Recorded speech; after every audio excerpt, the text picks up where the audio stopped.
i-discuss ko lang dyan itong tungkol sa Interpol, ha? Interpol? Oo. Oho. Kasi ito yung... Dati akong tauhan yan, Nelson. Ganun ba?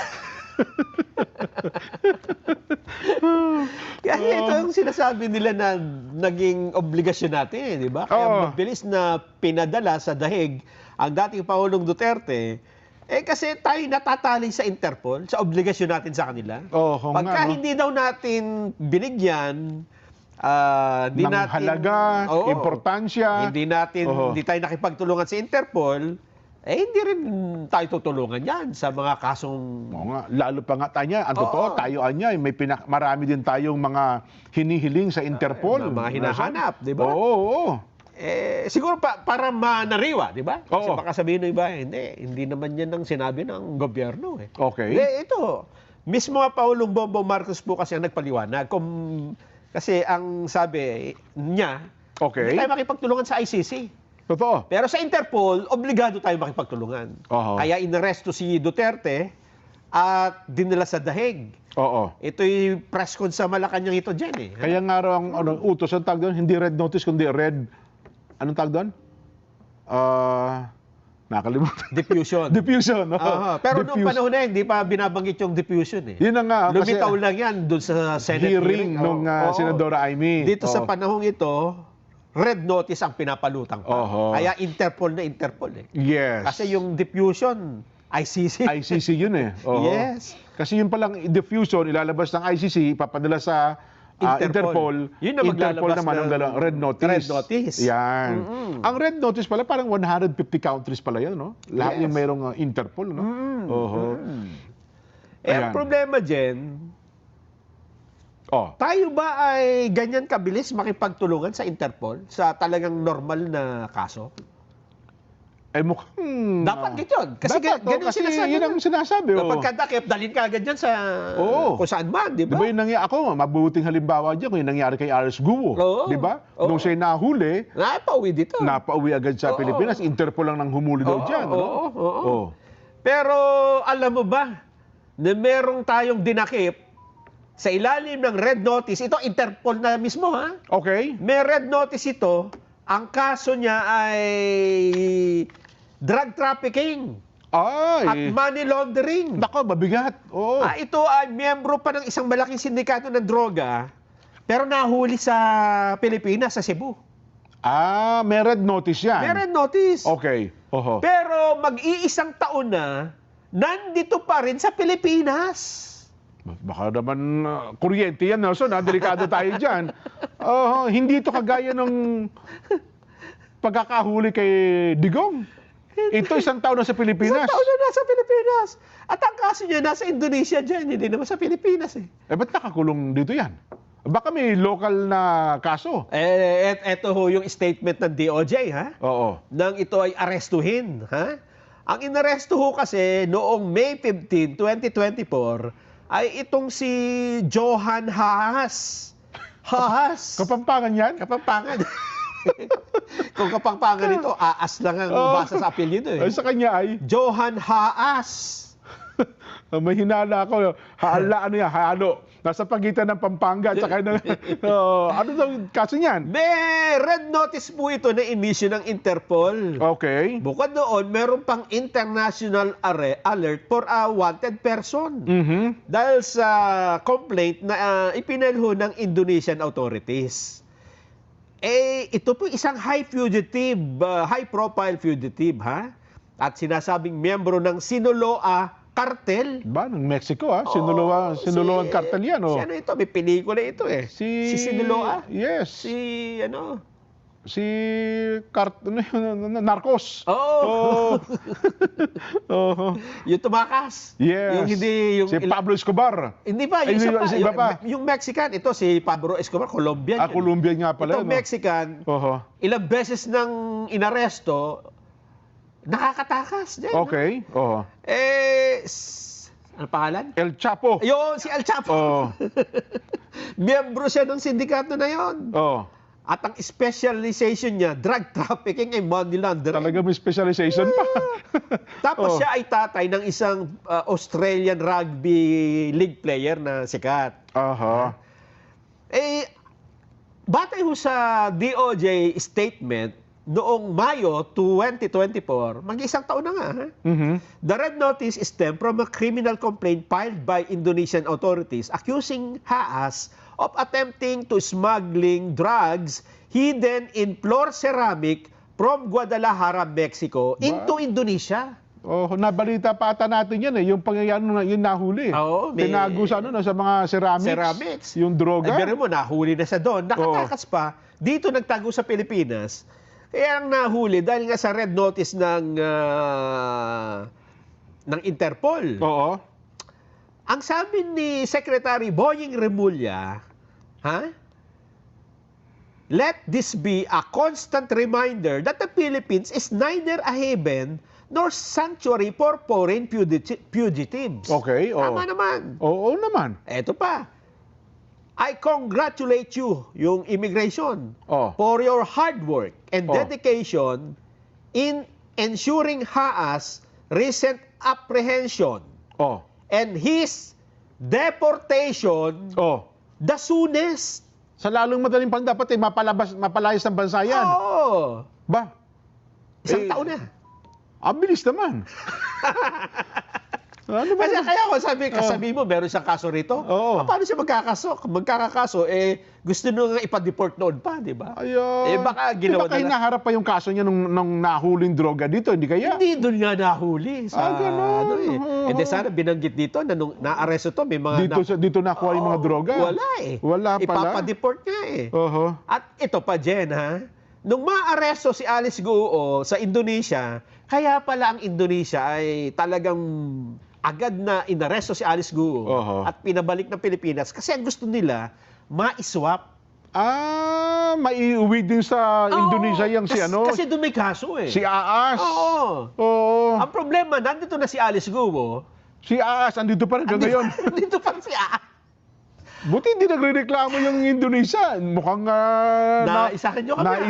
nabudol nyo kami dyan. Kaya ako nagtataka dyan, saan nila kinukuha yung... Hindi nakipagtulungan tayo sa Interpol kasi dapat mabilis tayo. Totoo naman yan. Ito, ang tagal na, isang taon na andito pa sa Pilipinas. Tapos, Tapos meron pang dahilan para ito ipapunta doon dahil dinala na nga si Alice Guo bilang kapalit eh. Yun. Hindi pa rin dinadala. kung ang Indonesia ang pag-uusapan, gusto nilang maibalik sa Indonesia yan. Yes. Ay, ba't hindi pa pinababalik? Pinakakain pa natin dito yan. Hindi ko alam. Di ba? Check yan. Kasi bilang-bilang ko, obligado tayong pakainin pa yan. Yun ang hindi natin Diba? malaman. Babantayan pa natin sa bilangguan yan. Oo. Oh. Commissioner Joel Biasan yan. Nasa BIR ba BIR? Nasa... BID nakakulong ba yan? Oo, sa immigration. Doon sa... Sa immigration. Tagig. Tapos, Oh. ngayon ay tahimik na tahimik ito dyan, ha? Aba. Samantalang Interpol sila ng Interpol, Oo. pero nung tayo na may dapat na ipadala sa Indonesia, dahil red notice to ng Interpol, Oo. isang taon na hindi pa natin pinapadala. Nako. Pakinggan nga natin sa Pangulong Bongbong. Sige nga. Wala tayong, hindi natin kinakausap yung ICC. Marami silang hinihingi sa atin ng mga dokumento, wala kaming binigay. Yun lamang, hindi natin mahindian ang Interpol. Pag sinabi sa atin, tulungan nyo kami, kailangan namin kunin itong taong ito. Dahil, kung maalala ninyo, lahat ng mga tumakas dito sa Pilipinas, kagaya ni Alice Guo, kagaya ni Arnie Tevez, kung sino-sino pa, pati naman yung mga human trafficking sa Myanmar, pati sa mga nadadamay. Sinong tumulong sa atin para makita natin yung mga ating kababayan na inaapi at ginagamit sa masamang paraan? Ang Interpol. Kaya naman, dapat naman tayo, pagka sinabi sa atin, tulungan nyo kami sa ganito, tumulong kayo. Kaya naman, ganun ang ganyawa natin.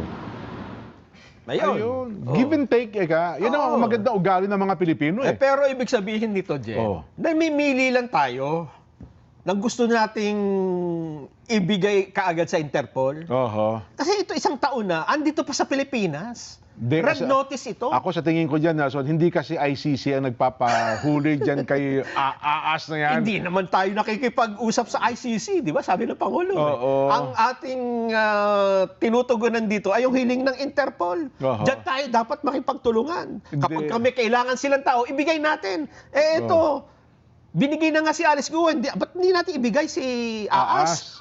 Kasi itong si AAS, wala namang supporter, nagsimdami ng supporter ng dating Pangulong Rodrigo Duterte na ano... Eto pa dyan. Oo. Dagdagan pa natin yung problema. Ah, Nabanggit niya si bawas ako ng problema. Ano pa? Nabanggit niya kasi si Arnie Tevez. Arnie Tevez. Oo. Ayan, mukhang malaki rin ang naging kabiguan natin ngayon dyan. At nagkataon nito habang hinihiring sa Senado nilabas yung balita Oo. na si Arnie Tevez ay ayaw na rin ibigay ng Timor-Leste sa atin. Ayun na nga. Diba? Ang latest na ibinasura. Umapil lang daw ata ngayon ang DOJ. Ang problema dyan, Oo. papayag kaya ang Timor-Leste na makipag-cooperate sa Pilipinas Okay. sa panahon ngayon? Sa Ano sa tingin mo? Baka naman. Wala naman sigurong tinitingnan silang political situation sa Pilipinas yan. Sana.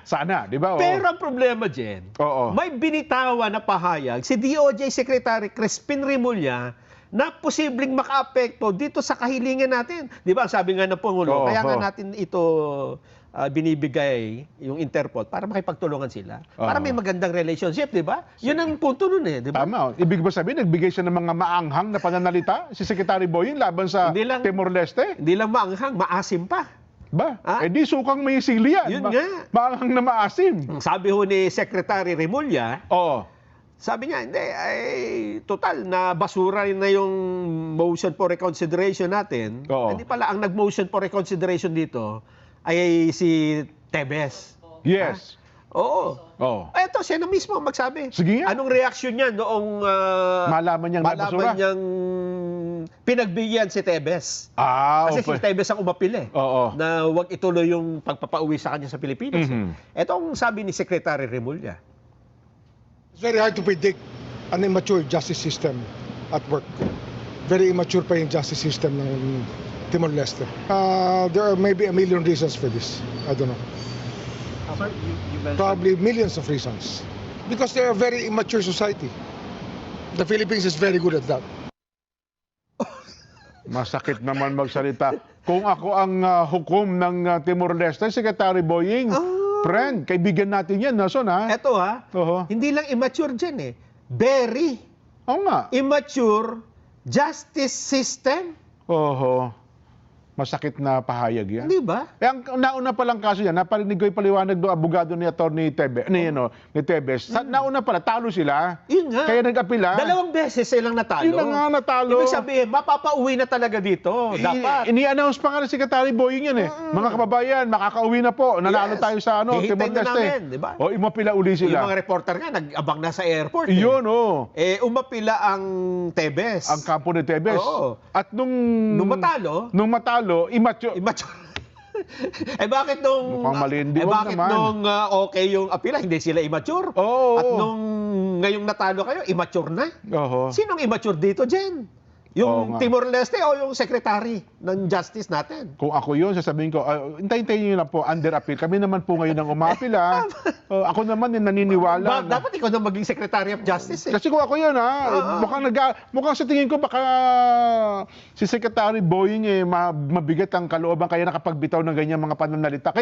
Kilala ko yan, kaibigan ko yan. Oo. Tama. Hindi yan basta-basta. Magbibitaw. Ang problema, sabi niya, ay slip of the tongue. Sek Boying, bawiin mo natin yan.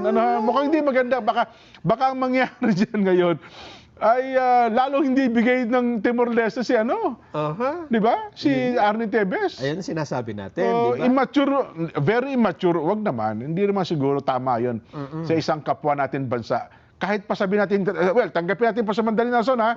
Tanggapin natin pa sa Mandali na sila immature na, limbawa na. Pero hindi mo pa rin dapat sabihin. Di ba? Kung tatalo ka lang sa kaso na ganyan, di ba? Totoo yun. Oho. Kasi nung pabor sa'yo, hindi immature. Oho. Tapos nung hindi na pabor sa'yo, immature na. Oho. Diba ano namang klaseng... Hindi, babalik yun. Baka sabihin sa'yo, baka ikaw ang immature pag di ba? Yun ang sinasabi natin. Wag naman. Oo. Well, ako naman naniniwala. Si Secretary Boying, marirealize na makakapihit yan. Makakapihit yan, pare ko. Ang problema dyan, may isa pang problema siya, ha? Patong-patong na. May sakit na nga yung tao, patong-patong. Ano ba problema pa niya ng Secretary Boying dyan? Kasi gusto nilang malaman kung paano nakatakas si Alice Guo, di ba? Mukhang isang nakalihim sa hiwaga yan, Nelson, na hindi pa kayang ipaliwanag hanggang ngayon. Oo. Pero di ba sabi, meron na raw atang breakthrough dyan na magsasalita na yung Malaysia ba o Indonesia? Ang problema, Oh. wala yatang boses no? Oo. Si Secretary Remulla din ang nagrereklamo naman sa Malaysia. Oh. Ang daming Kaya reklamo. nga, oh. Ang reklamo niya sa Malaysia, ayaw daw makipagtulungan ng Malaysia sa atin. Oho. Kasi pwede namang alamin kung alam daw ng Malaysia ayan no. Yan, oh. Malaysia is supposed to give us the information. They know what flight entered, what aircraft entered, where she was riding.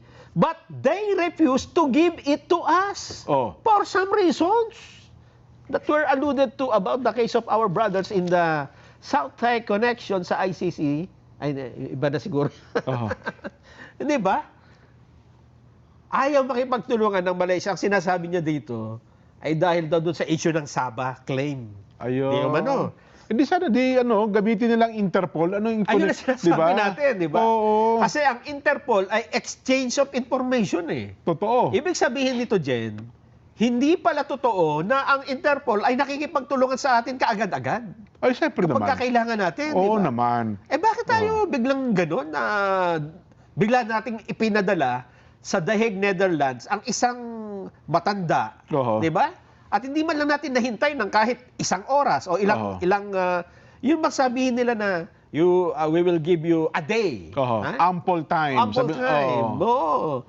Ito ngang drug lord drug lord ba ito? Drug trafficker na kinukuha ng Indonesia, ayaw natin ibigay. Kasi alam mo, Nelson, ang Interpol, sa mga bansang kinaroroonan na, naiintindihan naman nila ang bawat batas na umiiral Di ba? Kasi kung Interpol per se lang yan, at hindi naman po pwedeng hindi mo igalang ang batas Yo. sa isang bansa na naroon ka. Correct. Di ba? Oo. Naiintindihan nila yan. Kaya ako naniniwala na yung sinasabi nila na Oho. kaya sila mabilis na kumilos dahil sa Interpol, ano lang yun. Ako sa tingin ko, iba talaga ang sitwasyon ng dating Pangulong Rodrigo Duterte. Oo, iba. Kung bakit naka-ready na yung Gulf Stream. Gulf Stream na yung sasakyang panghimpapawid na sinakyan niya. Oo. Ayun. Ibig sabihin, binobola lang tayo sa mga paliwanag. Di ba? Oho. Halata Mukhang naman well-planned ata yan talaga namang